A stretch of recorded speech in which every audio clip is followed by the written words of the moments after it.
Hi, I'm Siren. Sophist Siren because I love the bones of you that I will never escape.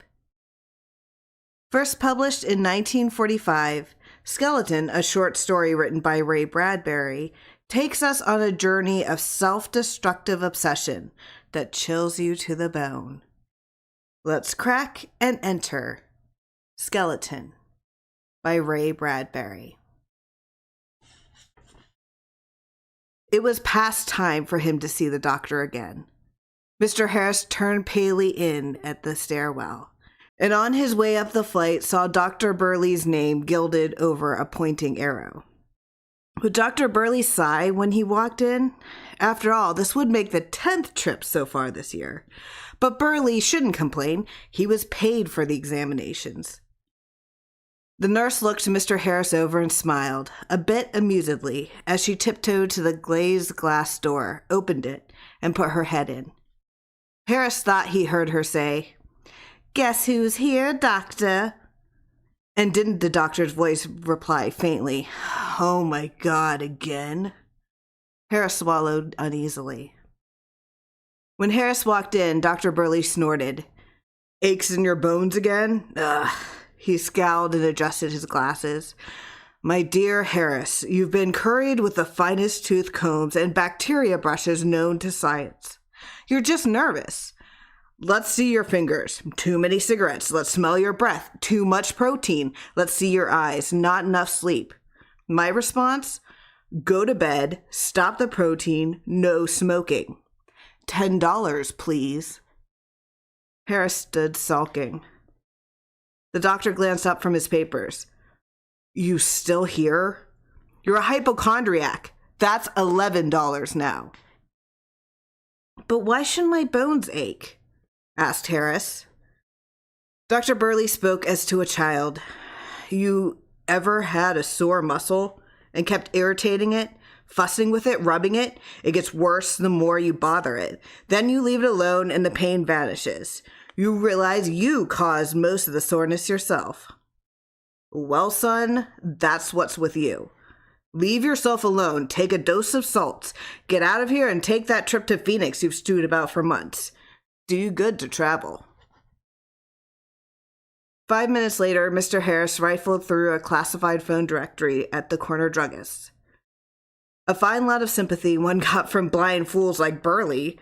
He passed his finger down a list of bone specialists, found one named M. Munigant. Munigant lacked an MD or any other academic lettering behind his name, but his office was conveniently near, 3 blocks down, 1 block over.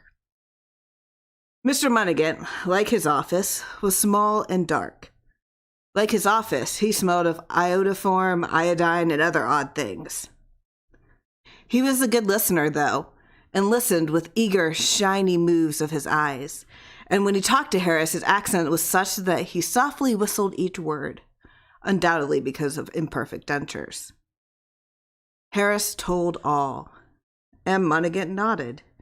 He had seen cases like this before. The bones of the body. Man was not aware of his bones. Ah, yes, the bones, the skeleton, most difficult. Something concerning an imbalance, an unsympathetic coordination between soul, flesh, and skeleton. Very complicated. Softly whistled M. Munigant. Harris listened, fascinated. Now here was a doctor who understood his illness. "Psychological," said M. Munigant. He moved swiftly, delicately to a dingy wall and slashed down 6 X-rays to haunt the room with their look of things found floating in an ancient tide. Here. The skeleton surprised. Here, luminous portraits of the long, the short, the large, the small bones. Mr. Harris must be aware of his position, his problem. M. Munigant's hand tapped, rattled, whispered, scratched at faint nebulae of flesh in which hung ghosts of cranium, spinal cord, pelvis, lime, calcium, marrow, here, there, this, that, these, those, and others. Look. Harris shuddered. The X-rays in the paintings blew in a green and phosphorescent wind from a land peopled by the monsters of Dali and Fuseli. M. Munigant whistled quietly. Did Mr. Harris wish his bones treated? That depends, said Harris. Well, M. Monaghan could not help Harris unless Harris was in the proper mood. Psychologically, one had to need help, or the doctor was useless. But, shrugging, M. Monaghan would try. Harris lay on a table with his mouth open. The lights were switched off, the shades drawn. M. Monaghan approached his patient. Something touched Harris's tongue.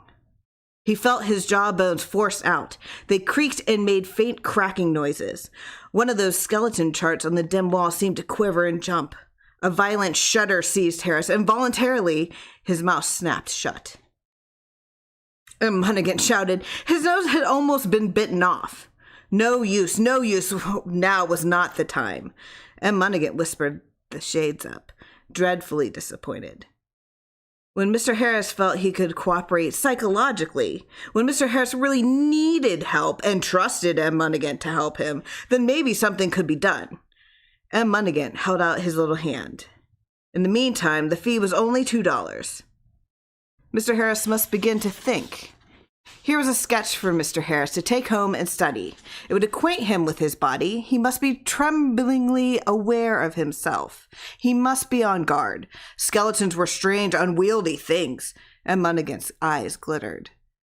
Good day to Mr. Harris. Oh, and would he care for a breadstick? And Monaghan proffered a jar of long, hearty, salty breadsticks to Harris, taking one himself, saying that chewing breadsticks kept him in practice. Good day to Mr. Harris. Mr. Harris went home. The next day, Sunday, Mr. Harris discovered innumerable fresh aches and pains in his body. He spent the morning, his eyes fixed, staring with new interest at the small, anatomically perfect painting of a skeleton M. Monaghan had given him. His wife, Clarice, startled him at dinner when she cracked her exquisitely thin knuckles one by one until he clapped his hands to his ears and cried, "Stop!" The rest of the afternoon, he quarantined himself in his room. Clarice played bridge in the parlor, laughing and chatting with 3 other ladies, while Harris, hidden away, fingered and weighed the limbs of his body with growing curiosity. After an hour, he suddenly rose and called, "Clarice!" She had a way of dancing into any room, her body doing all sorts of soft, agreeable things to keep her feet from ever quite touching the nap of a rug. She excused herself from her friends and came to see him now, brightly. She found him reseated in a far corner, and she saw that he was staring at the anatomical sketch. "Are you still brooding, sweet?" she asked. "Please don't." She sat upon his knees. Her beauty could not distract him now in his absorption. He juggled her lightness. He touched her kneecaps suspiciously. It seemed to move under her pale, glowing skin. "Is it supposed to do that?" he asked, sucking in his breath. "Is what supposed to do what?" She laughed. "You mean my kneecap? Is it supposed to run around on top of your knee that way?" She experimented. "So it does," she marveled. "I'm glad yours slithers too," he sighed. "I was beginning to worry." "About what?" He patted his ribs. "My ribs don't go all the way down. They stop here. And I found some confounded ones that dangle in midair." Beneath the curve of her small breasts, Clarice clapped her hands.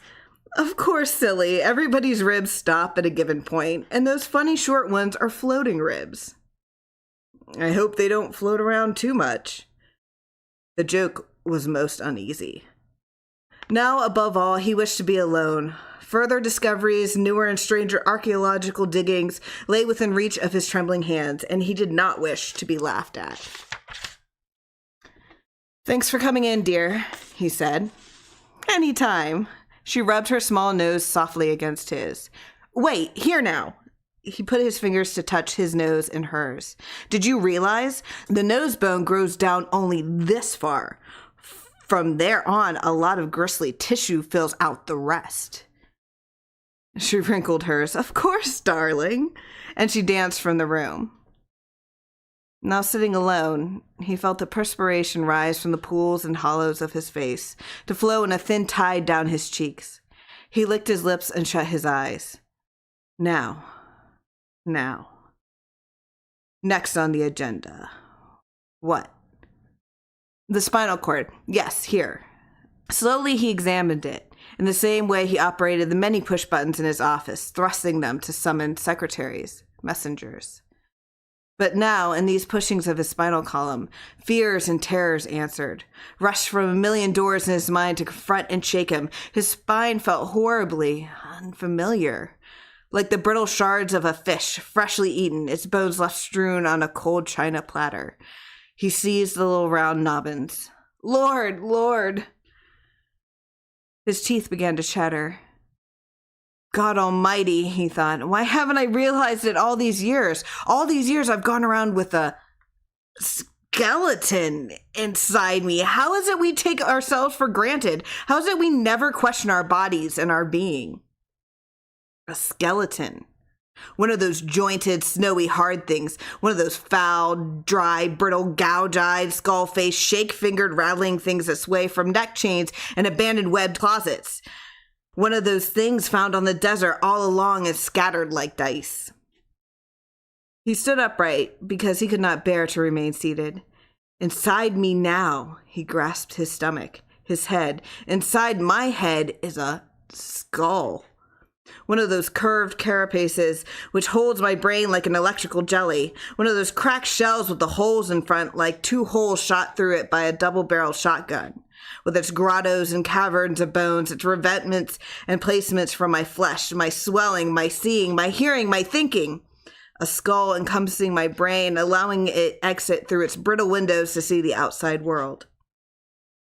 He wanted to dash into the bridge party, upset it, a fox in a chicken yard, the cards fluttering around like chicken feathers burst upward in clouds.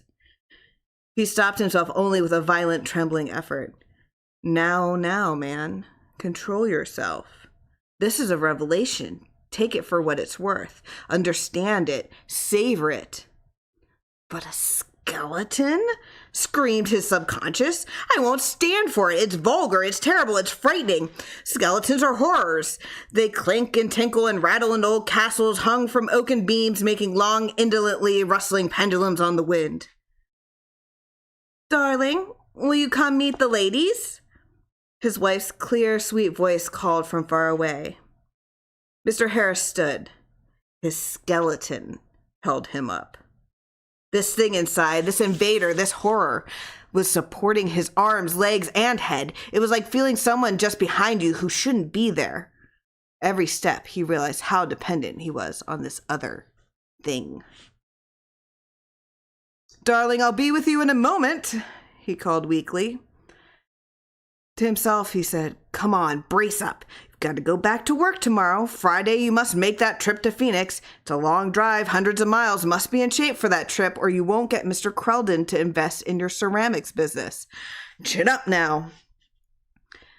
A moment later, he stood among the ladies, being introduced to Mrs. Withers, Mrs. Abelmat, and Miss Carthy, all of whom had skeletons inside them, but took it very calmly.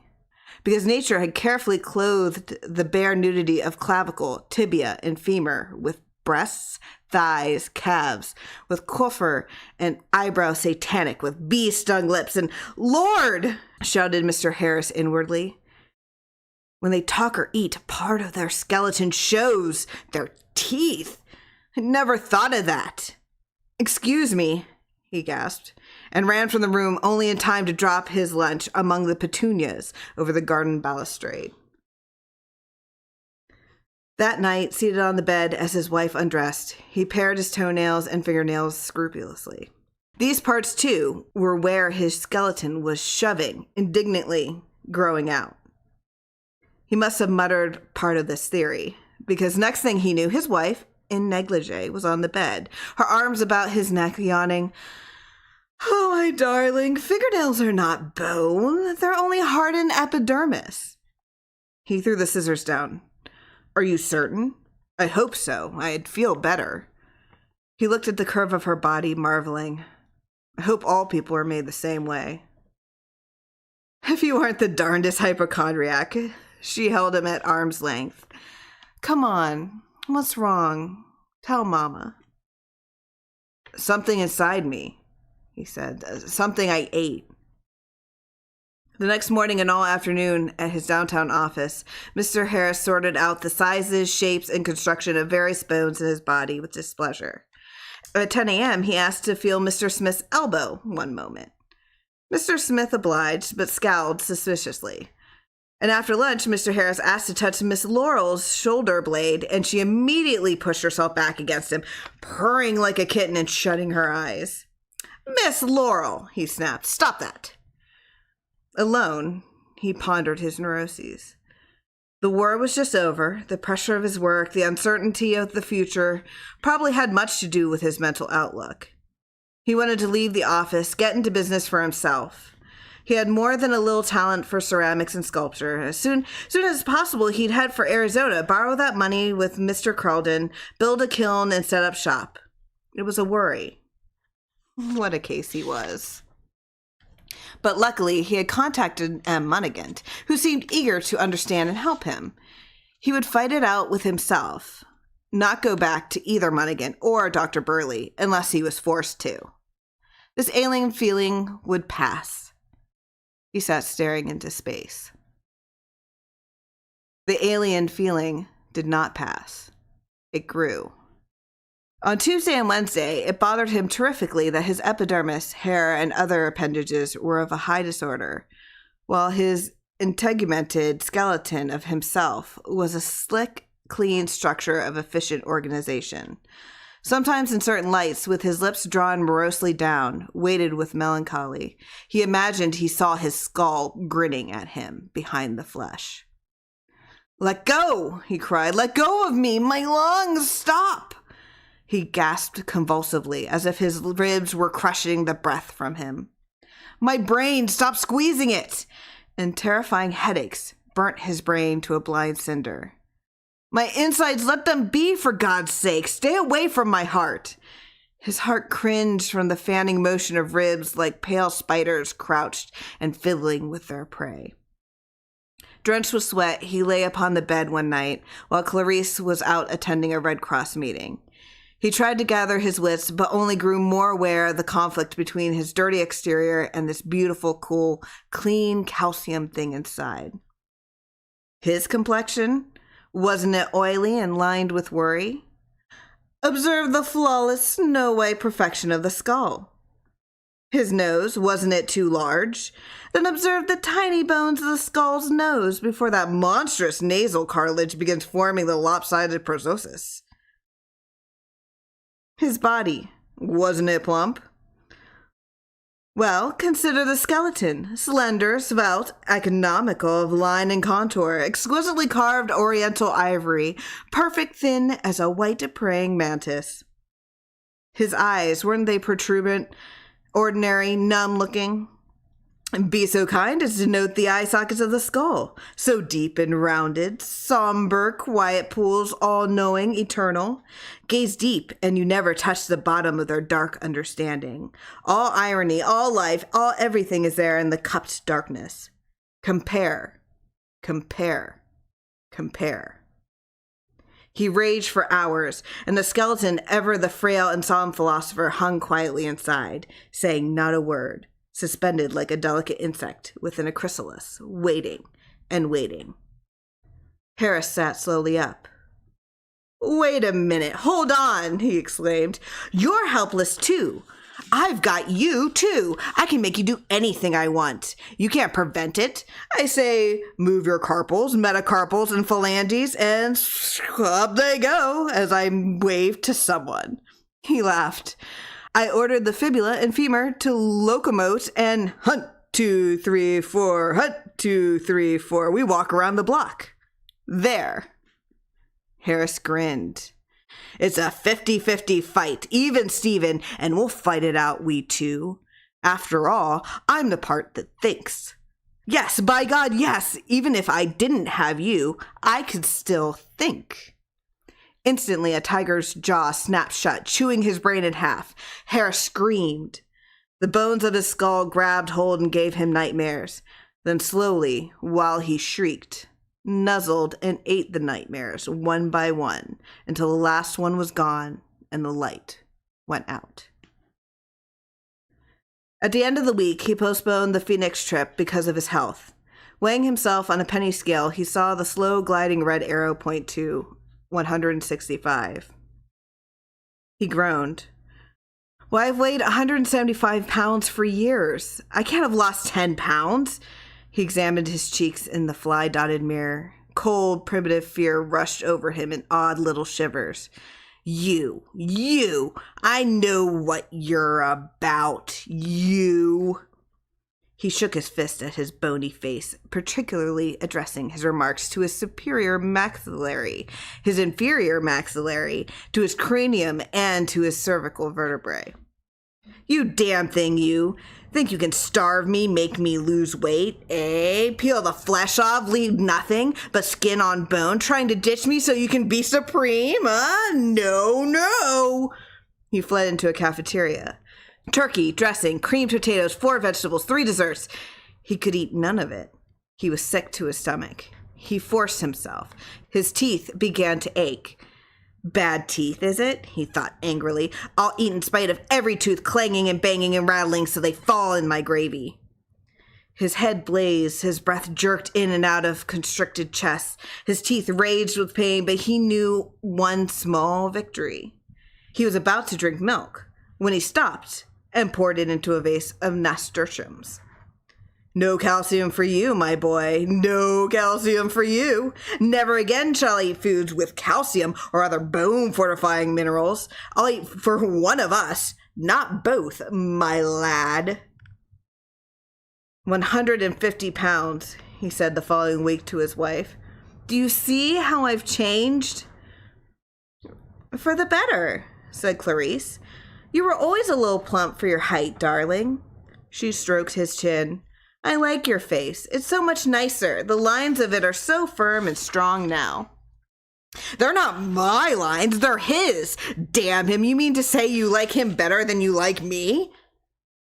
Him? Who's him? In the parlor mirror, beyond Clarice, his skull smiled back at him behind his fleshy grimace of hatred and despair. Fuming, he popped malt tablets into his mouth. This was one way of gaining weight when you couldn't keep other foods down. Clarice noticed the malt pellets. But darling, really, you don't have to regain the weight for me, she said. No, shut up, he felt like saying. She made him lie with his head in her lap. Darling, she said, I've watched you lately. You're so badly off. You don't say anything, but you look hunted. You toss in bed at night. Maybe you should go to a psychiatrist. But I think I can tell you everything he would say. I put it all together from hints you've let escape you. I can tell you that you and your skeleton are one and the same. One nation, indivisible, with liberty and justice for all. United you stand, divided you fall. If you two fellows can't get along like an old married couple in the future, go back and see Dr. Burley. But first, relax. You're in a vicious cycle. The more you worry, the more your bones stick out, the more you worry. After all, who picked this fight? You or that anonymous entity you claim is lurking around behind your alimentary canal? He closed his eyes. I did. I guess I did. Go on, Clarice. Keep talking. You rest now, she said softly. Rest and forget. Mr. Harris felt buoyed up for half a day. Then he began to sag. It was all very well to blame his imagination, but this particular skeleton, by God, was fighting back. Harris set out for M. Monaghan's office late in the day, walking for half an hour until he found the address. He caught sight of the name, M. Monaghan, initialed in ancient flaking gold on a glass plate outside the building. Then his bones seemed to explode from their moorings. Blasted and erupted with pain. Blinded, he staggered away. When he opened his eyes again, he had rounded a corner. M. Monaghan's office was out of sight. The pain ceased. M. Monaghan was the man to help him. If the sight of his name would cause so titanic a reaction, of course M. Monaghan must be just the man. But not today. Each time he tried to return to the office, the terrible pains took hold. Perspiring, he had to give up and swayed into a cocktail bar. Moving across the dim lounge, he wondered briefly if a lot of blame couldn't be put on M. Monaghan's shoulders. After all, it was Monaghan who had first drawn specific attention to his skeleton and let the psychological impact of it slam home. Could M. Monaghan be using him for some nefarious purpose? What purpose? Silly to suspect him. Just a little doctor, trying to be helpful. Monaghan and his jar of breadsticks. Ridiculous. M. Monaghan was okay. Okay. There was a sight within the cocktail lounge to give him hope. A large, fat man, round as a butterball, stood drinking consecutive beers at the bar. Now there was a successful man. Harris repressed a desire to go up, clap the fat man's shoulder, and inquire as to how he got about impounding his bones. Yes, the fat man's skeleton was luxuriously closeted. There were pillows of fat here, resilient bulges of it there, with several round chandeliers of fat under his chin. The poor skeleton was lost. It could never fight clear of that blubber. It might have tried once, but not now. Overwhelmed, not a bony echo of that fat man's supporter remained. Not without envy, Harris approached the fat man as one might cut across the bow of an ocean liner. Harris ordered a drink, drank it, then dared to address the fat man. Glands? You talking to me? Asked the fat man. Or is there a special diet? Wondered Harris. I beg your pardon, but as you see, I'm down. Can't seem to put on any weight. I'd like a stomach like that one of yours. Did you grow it because you were afraid of something? You, announced the fat man, are drunk. But I like drunkards. He ordered more drinks. Listen close, I'll tell you. Layer by layer, said the fat man. 20 years, man and boy, I built this. He held his vast stomach like a globe of the world, teaching his audience its gastronomical geography. It was no overnight circus. That tent was not raised before dawn on the wonders installed within.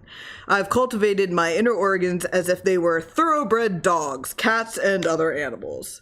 My stomach is a fat, pink Persian tom slumbering, rousing at intervals to purr, mew, growl, and cry for chocolate tidbits. I feed it well. It will almost sit up for me.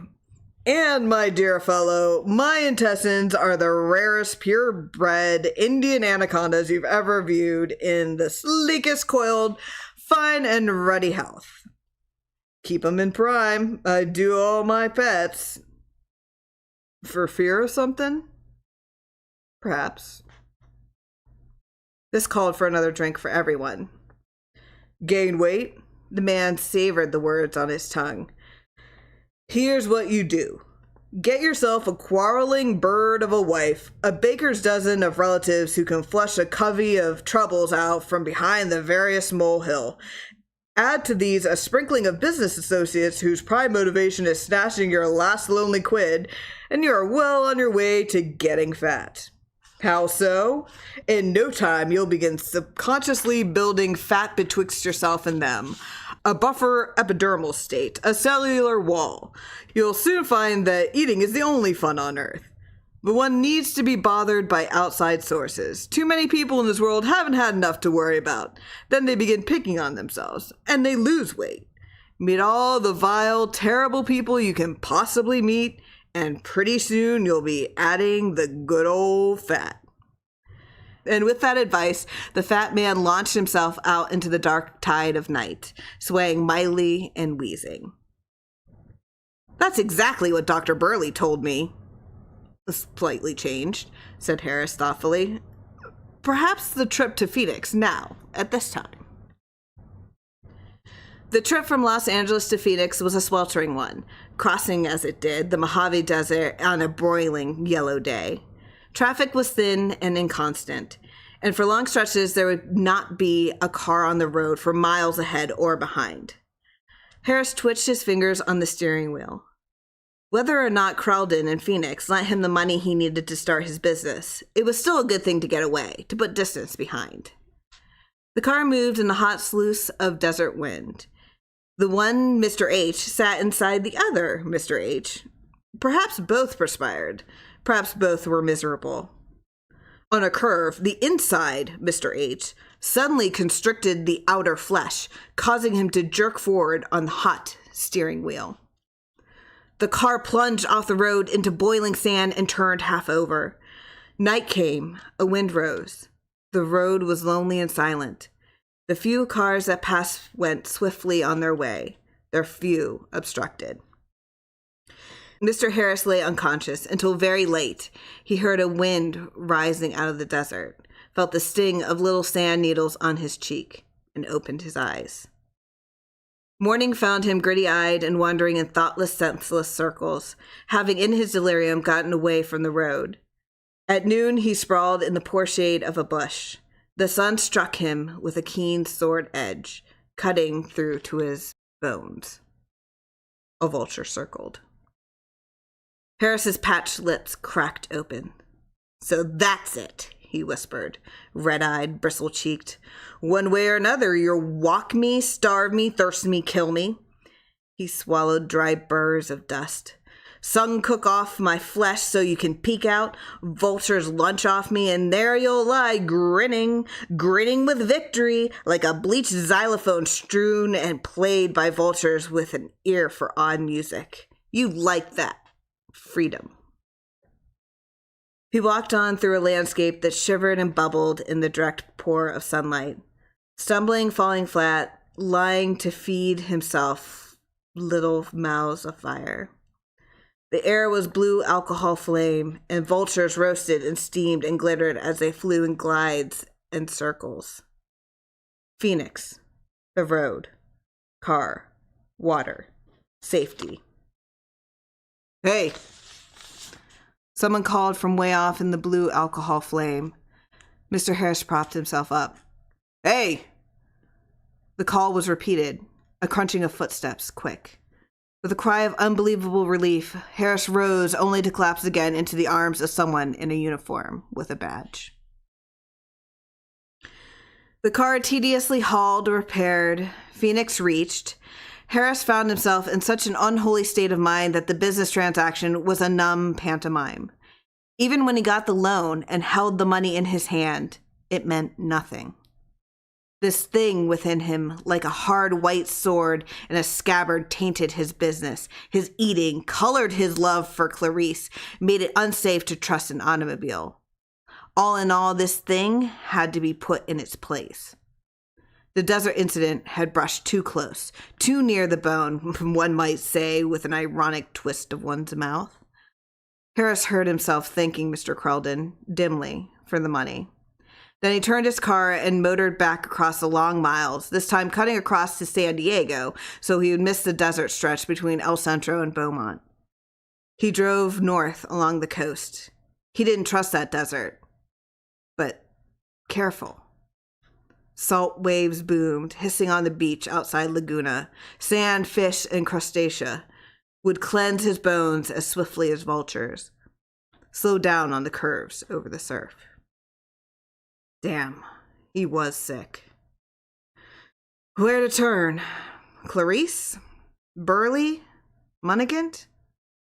Bone specialist Munigant. Well. "Darling!" Clarissa kissed him. He winced at the solidness of the teeth and jaw behind the passionate exchange. "Darling," he said, slowly wiping his lips with his wrist trembling. "You look thinner. Oh, darling, the business deal?" "It went through, I guess." Yes, it did." She kissed him again. They ate a slow, falsely cheerful dinner, with Clarice laughing and encouraging him. He studied the phone. Several times he picked it up indecisively, then laid it down. His wife walked in, putting on her coat and hat. "Well, sorry, but I have to leave." She pinched him on the cheek. "Come on now, cheer up. I'll be back from Red Cross in 3 hours. You'll lie around and snooze. I simply have to go." When Clarice was gone, Harris dialed the phone nervously. "M. Munigant?" The explosions and the sickness in his body after he set the phone down were unbelievable. His bones were racked with every kind of pain, cold and hot he had ever thought of or experienced in his wildest nightmares. He swallowed all the aspirin he could find in an effort to stave off the assault. But when the doorbell finally rang an hour later, he could not move. He lay weak and exhausted, panting, tears streaming down his cheeks. Come in, for God's sake!" M. Monaghan came in. Thank God the door was unlocked. "Oh, but Mr. Harris looks terrible." M. Monaghan stood in the center of the living room, small and dark. Harris nodded. The pains rushed through him, hitting him with large iron hammers and hooks. M. Monaghan's eyes glittered as he saw Harris's protuberant bones. He saw that Mr. Harris was now psychologically prepared for aid. Was it not so? Harris nodded again, feebly, sobbing. M. Monaghan still whistled when he talked. Something about his tongue in the whistling. No matter. Through his shimmering eyes, Harris seemed to see M. Monaghan shrink and get smaller. Imagination, of course. Harris sobbed out his story of the Phoenix trip. M. Monaghan sympathized. This skeleton was a traitor. They would fix him for once and for all. "Mr. Monaghan," sighed Harris faintly, I never noticed before. Your tongue, round, tube-like, hollow? My eyes, delirious. What do I do?" And Monaghan whistled softly, appreciatively, coming closer. If Mr. Harris would relax in his chair and open his mouth. The lights were switched off. And Monaghan peered into Harris's dropped jaw. "Wider, please." It had been so hard that first visit to help Harris, with both body and bone in revolt. Now he had cooperation from the flesh of the man, anyway, even if the skeleton protested. In the darkness, M. Monaghan's voice got small, tiny. The whistling became high and shrill. "Now relax, Mr. Harris, now!" Harris felt his jaw pressed violently in all directions, his tongue depressed as with a spoon, his throat clogged. He gasped for breath. Whistle. He couldn't breathe. Something squirmed, corkscrewed his cheeks out, bursting his jaws. Like a hot water douche, something squirted into his sinuses. His ears clanged. Shrieked Harris, gagging. His head, his carapaces riven, shattered, hung loose. Agony shot fire through his lungs. Harris could breathe again. Momentarily. His watery eyes sprang wide. He shouted. His ribs, like sticks picked up and bundled, were loosened in him. Pain, he fell to the floor, wheezing out his hot breath. Lights flickered in his senseless eyeballs. He felt his limbs swiftly cast loose and free. Through streaming eyes, he saw the parlor. The room was empty. "M. Monaghan, in God's name, where are you, M. Monaghan? Come help me." M. Monaghan was gone. "Help!" Then he heard it. Deep down in the subterranean fissures of his body, the minute, unbelievable noises, little smackings and twistings and little dry chippings and grindings and nuzzling sounds, like a tiny hungry mouse down in the red-blooded dimness, gnawing ever so earnestly and expertly at what might have been, but was not, a submerged timber. Clarice, walking along the sidewalk, held her head high and marched straight toward her house on St. James Place. She was thinking of the Red Cross as she turned the corner and almost ran into this little dark man who smelled of iodine. Clarice would have ignored him if it were not for the fact that as she passed, he took something long, white, and oddly familiar from his coat and proceeded to chew on it, as on a peppermint stick. Its end devoured, his extraordinary tongue darted within the white confection, sucking out the filling, making contented noises. He was still crunching his goodie as she proceeded up the sidewalk to her house, turned the doorknob, and walked in. "Darling! Darling?" she called, smiling around. "Darling, where are you?" She shut the door, walked down the hall, and into the living room. "Darling?" She stared at the floor for 20 seconds, trying to understand. she screamed. Outside in the sycamore darkness, the little man pierced a long white stick with intermittent holes. Then, softly sighing, his lips puckered, played a little sad tune upon the improvised instrument to accompany the shrill and awful singing of Clarice's voice as she screamed in the living room. Many times as a little girl, Clarice had run on the beach sands, stepped on a jellyfish, and screamed.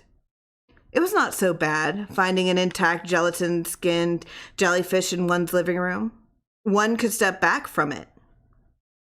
It was when the jellyfish called you by name. Thank you for listening.